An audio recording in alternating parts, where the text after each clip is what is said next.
हाँ जी, नमस्कार दोस्तों। मेरा नाम है विदेश और स्वागत है आप सभी का आंगन एकेडमी में। दोस्तों, आज के इस वीडियो में मैं आपको कृत्रिम आवास यानी कि मानव निर्मित आवासों के बारे में जानकारी देने वाला हूं और ये आपकी वर्ग 3 की एग्ज़ाम के लिए बहुत ही इम्पोर्टेंट टॉपिक है। और फ्रेंड्स, वीडियो को शुरू करने से पहले एक और बात मैं आपको बता दूं कि आज का हमारा ये जो वीडियो है ये आपकी पर्यावरण अध्ययन की आवास यूनिट जो कि तीसरी यूनिट है उसका पार्ट 3 है। यानी इससे पहले कि आप इस वीडियो को समझे उससे पहले आपको पार्ट 1 और पार्ट 2 को देख लेना चाहिए ताकि आपको ये वीडियो अच्छे से समझ में आए और आपकी वर्ग 3 की तैयारी बहुत अच्छे से हो जाए। तो इससे पहले कि आप वीडियो की भावनाओं में बहकर निकल जाएं, let's get started. So friends, सबसे पहले मैं आपको बताना चाहता हूँ वो है कृत्रिम आवास के बारे में। तो फ्रेंड्स, जो कृत्रिम आवास होते हैं वो दो तरह के होते हैं। एक होते हैं स्थायी आवास और एक होते हैं अस्थायी आवास। स्थायी आवास यानी कि वे आवास जो स्थायी होते हैं, एक बार इंसान उनको बना लेता है तो फिर वो वहाँ कई सालों तक, कई वर्षों तक रहता है। और एक होते हैं अस्थायी आवास जो इंसान कुछ समय के लिए बनाता है, या तो वहाँ 1-2 दिन रहने के लिए बनाता है या कुछ हफ्तों के लिए या कुछ महीनों के लिए रहने के लिए वो बनाता है। फ्रेंड्स, अगर स्थायी आवास के बारे में बात करूँ तो इसमें जो बड़ी बड़ी इमारतें हैं, बड़े बड़े जो अपार्टमेंट्स होते हैं और कच्चे घर और पक्के घर होते हैं वो इसके अंतर्गत आते हैं, जिसकी पिक आप अपने मोबाइल स्क्रीन पर देख रहे हैं। और अगर अस्थायी आवासों के बारे में बात करूँ तो इसमें आता है आपके तंबू, जिनको कैंप भी कहते हैं, झोपड़ी आती है और इग्लू आते हैं। इसके अलावा और भी कई सारे घर हैं जिनके बारे में इस वीडियो में मैं आपको डिटेल में बताऊंगा, सभी घरों के बारे में। तो चलिए आगे बढ़ते हैं। फ्रेंड्स, सबसे पहले हम बात करते हैं मिट्टी के घर के बारे में, यानी उन घरों के बारे में जो मिट्टी से बनाए जाते हैं। हम सारी डिटेल देखते हैं कि ये घर किस तरह से बनाए जाते हैं, क्यों बनाए जाते हैं और किन क्षेत्रों में बनाए जाते हैं, क्योंकि इससे रिलेटेड क्वेश्चन आपके एग्जाम में आएगा ही आएगा। तो सबसे पहले बात करते हैं गर्म क्षेत्रों में बनाए जाते हैं। जो मिट्टी के घर होते हैं वो किन क्षेत्रों में बनाए जाते हैं? गर्म क्षेत्रों में बनाए जाते हैं। तो अब आपको पता होगा कि भारत में कौन कौन से इलाके हैं जो गर्म क्षेत्रों के अंतर्गत आते हैं। तो फ्रेंड्स, वो है आपका राजस्थान, बिहार और उत्तर प्रदेश। मुख्यतः इसमें राजस्थान है। तो राजस्थान में और साथ ही मध्य प्रदेश के भी कुछ क्षेत्रों में जो है मिट्टी के घर बनाए जाते हैं। और ये बात अलग है कि आज के समय में इन घरों की तादाद बहुत ही कम हो गई है, किंतु इन घरों की क्या क्या विशेषताएं वो हम आगे इस वीडियो में देखते हैं। तो आगे इनकी विशेषता है कि मिट्टी से मोटी दीवारें बनाते हैं। अब दीवारें जो इन घरों की होती है वो बहुत ही मोटी बनाई जाती है। क्यों बनाई जाती है? ताकि गर्मी भीतर प्रवेश न कर सके। समझिए बात को। अब बाहर गर्म क्षेत्रों में बन रहे हैं तो बाहर यानी कि टेम्परेचर बहुत अधिक ज़्यादा है और अब घर के अंदर इंसान सुरक्षित रहना चाहता है, गर्मी से बचना चाहता है, तो वो क्या कर रहा है? मिट्टी की मोटी दीवारें बना रहा है अपने घर की, ताकि जो गर्मी है वो भीतर प्रवेश न कर सके। फिर आगे देखते हैं, दीवारों को गोबर से लीपा जाता है। जो दीवारें होती है, जो मोटी मोटी मिट्टी की दीवारें बनाई गई है घरों की, उन दीवारों को गोबर से लीपा जाता है। क्यों?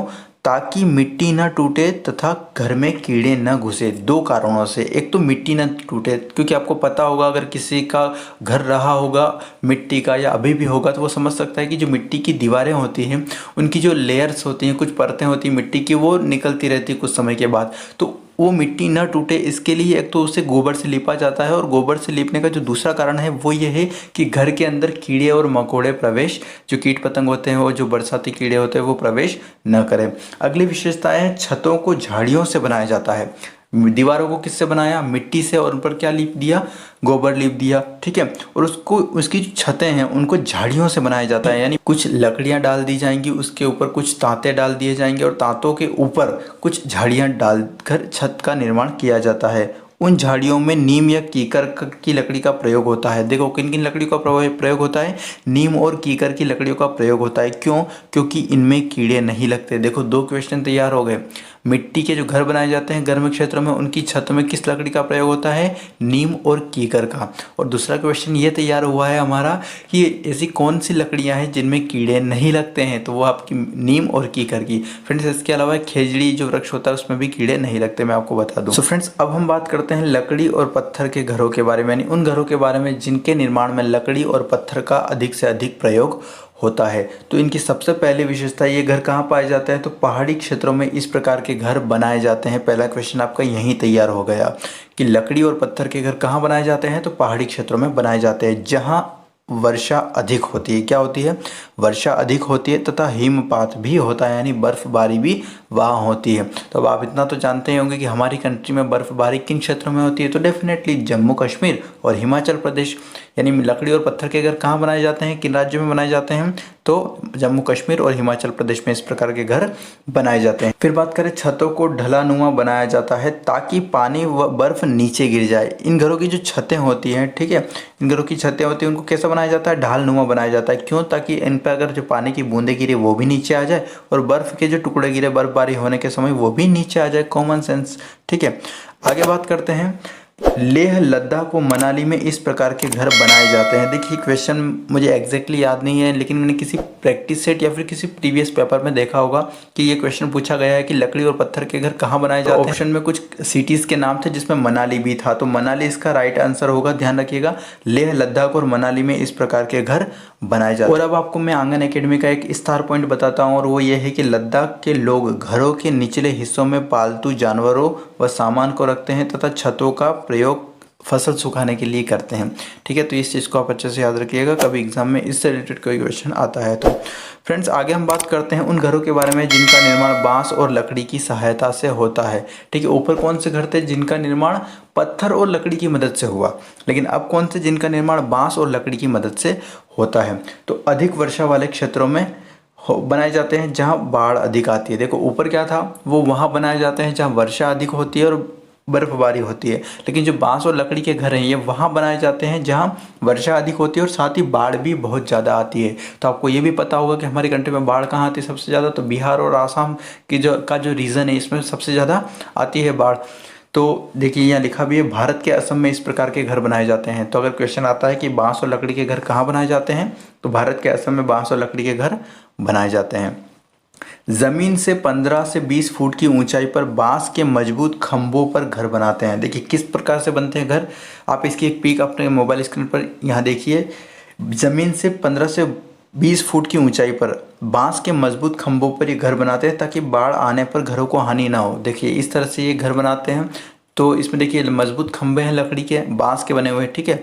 और घर तो ऊपर है, अगर बाढ़ का पानी आता भी है तो वो इसके नीचे से निकल जाता है और घर को कोई हानि नहीं होती। लेकिन ऐसा नहीं है कि बाढ़ आने पर ये बिल्कुल सुरक्षित रहते हैं। कभी बाढ़ ज़रूरत से ज़्यादा आती है और ज़्यादा बारिश होती है और अधिक बाढ़ आती है तो इन घरों को नुकसान भी होता है। आपने न्यूज़ में सुना ही होगा, क्योंकि हर वर्ष हर बारिश में बाढ़ वहाँ आती ही आती है। इसी वजह से वहाँ के लोग जो अपने घरों को बनाते हैं वो इसी तरह से फ्रेंड्स, आगे हम बात करते हैं बर्फ़ के घरों के बारे में। जो वो घर जो बर्फ़ से बनाए जाते हैं और उन्हें क्या कहा जाता है, इग्लू कहा जाता है।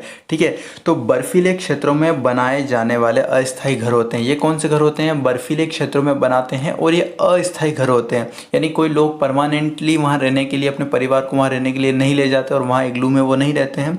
ये बस अस्थायी 1 या 2 लोगों के लिए बनाए जाते हैं जो कि कुछ समय के लिए वहाँ रुकना चाहते हैं और बर्फ़ के टुकड़ों को जोड़कर बनाते हैं। ये घर कैसे बनाए जाते हैं? बर्फ़ के टुकड़ों को जोड़कर। मान लीजिए क्या किया जाता है कि बर्फ़ का एक टुकड़ा लिया, उसके ऊपर एक और टुकड़ा जमाया, उसके ऊपर एक और टुकड़ा जमाया और इस प्रकार से ये घर बनाते हैं। तो अगर आपके मन में एक डाउट आ रहा होगा कि ये टुकड़े तो गिर भी सकते हैं, लेकिन ऐसा नहीं है फ्रेंड्स। अगर आप भी क्या करेंगे, अगर एक बर्फ़ के टुकड़ों को लेंगे और उसके ऊपर बर्फ़ का एक और टुकड़ा रखेंगे और कुछ देर बाद वो दोनों जो टुकड़े होंगे वो आपस में जुड़ जाएंगे और वो एक ही टुकड़ा बन जाएगा। तो ये बर्फ़ की एक विशेषता है। तो इसी प्रकार से बर्फ़ के टुकड़ों को जोड़ कर इस प्रकार का घर बनाया जाता है। उसे गुंबदाकार बनाया जाता है, मंदिर की जो गुंबद होती है उस प्रकार से उसको घर को बनाया जाता है और आपस में जुड़ जाते हैं। और इसका जो दरवाज़ा है वो बहुत छोटा रखा जाता है, ऐसा इसलिए कि ताकि बर्फीली हवाएं अंदर न प्रवेश न कर सके। और इस प्रकार से जो इग्लू घर है वो बनाया जाता है। इसकी पिक आप मोबाइल स्क्रीन पर यहाँ पर देखिए। नेक्स्ट है, यह एस्किमो शिकारियों का अस्थायी निवास है। देखिए आंगन एकेडमी का एक और स्टार पॉइंट है, जल्दी से नोट कर लीजिए अपनी नोटबुक में, बिल्कुल भी देर मत कीजिए।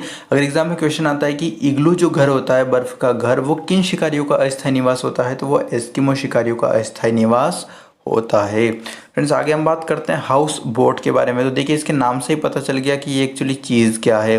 ठीक है, हाउस बोट, हाउस मतलब घर और बोट मतलब नाव, यानी वे घर जो नाव के ऊपर बनाए जाते हैं या फिर नाव की तरह होते हैं, जो नाव की तरह पानी में तैरते हैं। तो सबसे पहले बात करें, इन्हें शिकारा भी कहते हैं। जो हाउस बोट्स होती हैं इन्हें शिकारा घर भी कहते हैं। ये नाव के आकृति की भांति पानी पर तैरने वाले घर होते हैं। यानी मैंने आपको यही बताया कि पानी पर तैरते हैं, और पानी पर कौन सी आकृति तैरती है, तो नाव का जो एक शेप होता है वही शेप पानी पर तैर सकता है। बाकी तो सारे ही, अगर मान लीजिए उसको गोल बनाया है घर को, या फिर आपने उसको स्क्वायर बनाया है, तो वो तो डूब जाएगा। लेकिन जो नाव की आकृति में अगर कोई भी चीज़ बनाते हैं तो वो पानी पर तैरती है।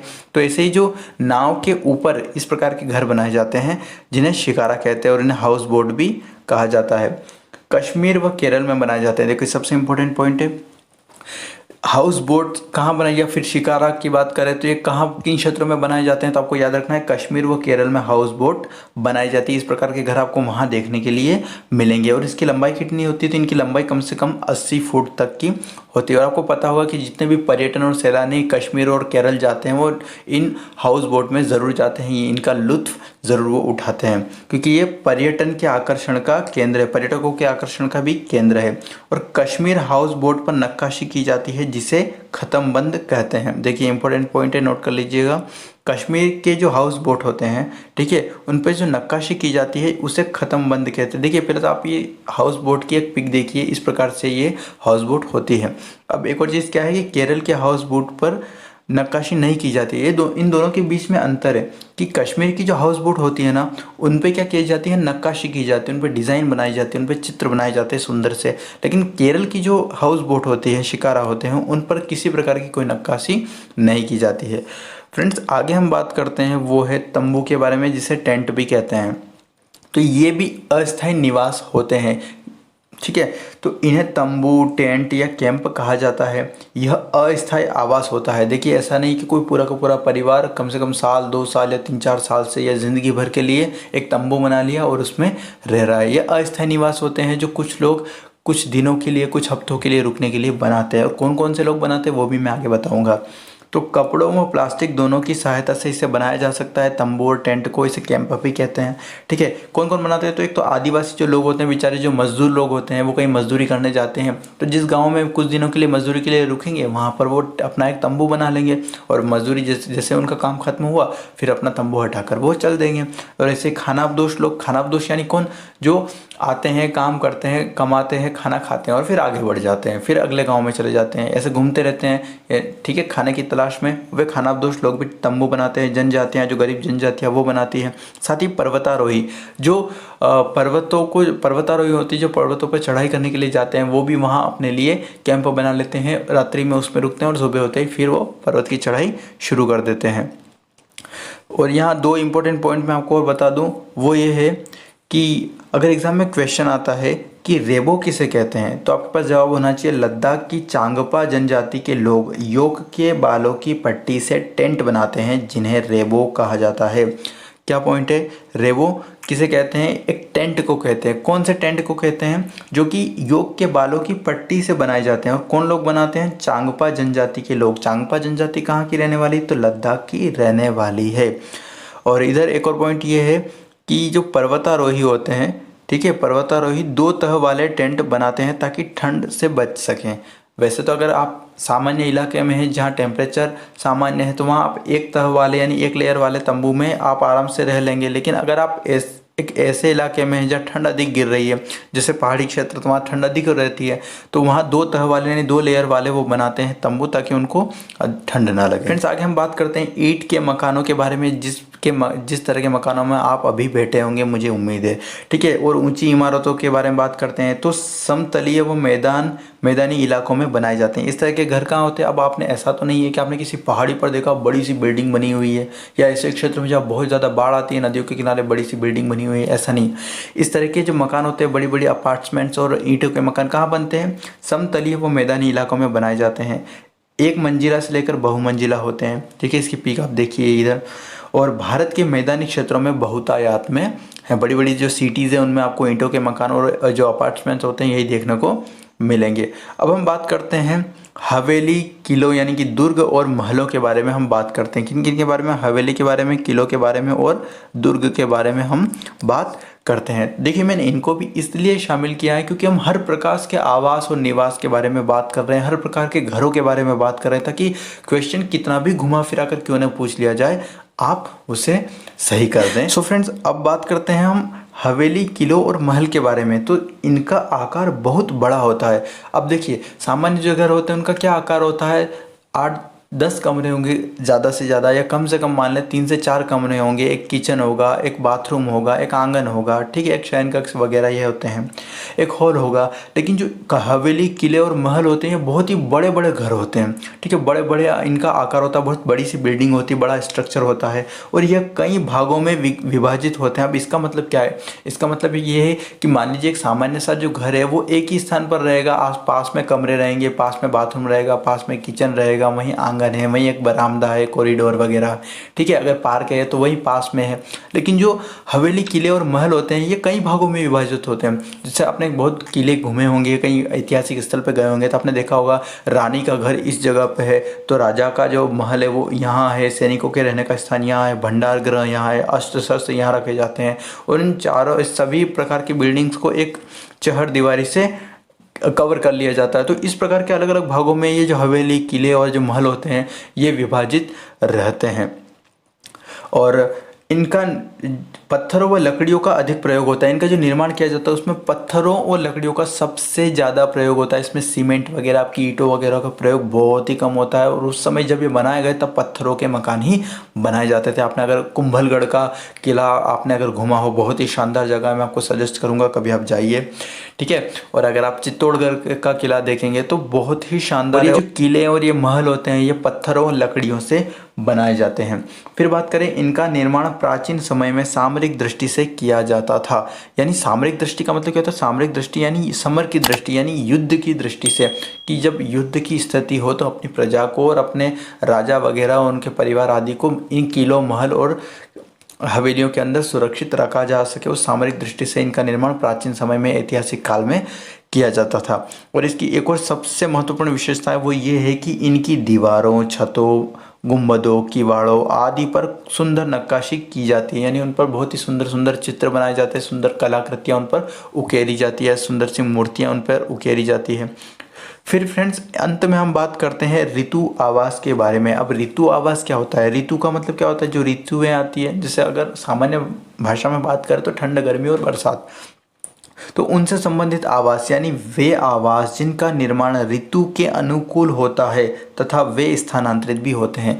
यानी ठंड है तो ठंड के हिसाब से उसे अधिक से ज़्यादा कवर कर दिया जाता है, गर्मी आती तो उसे थोड़ा ओपन बना दिया जाता है, ऐसे घर, बारिश में उसकी छत को मजबूत कर दिया जाता है। तो इस प्रकार के जो घर होते हैं जिनको मौसम के आधार पर, ऋतुओं के आधार पर परिवर्तित किया जा सके, वे ऋतु आवास कहलाते हैं। और इम्पोर्टेंट फैक्ट ये है कि ये स्थानांतरित होते हैं, यानी ज़रूरी नहीं कि एक जगह ये घर बन गए तो बस वहीं बने रहेंगे, उनको वहां से अलग स्थान पर भी इधर उधर ट्रांसफर किया जा सकता है। तो इस प्रकार के घर क्या कहलाते हैं, इस प्रकार के घर कहलाते हैं ऋतु आवास। सो फ्रेंड्स, ये था आज का हमारा वीडियो। अगर आपको ये वीडियो अच्छा लगा है और आपके लिए हेल्पफुल रहा है तो प्लीज़ इस वीडियो को लाइक करें, कमेंट करें और ज़्यादा से ज़्यादा शेयर करें।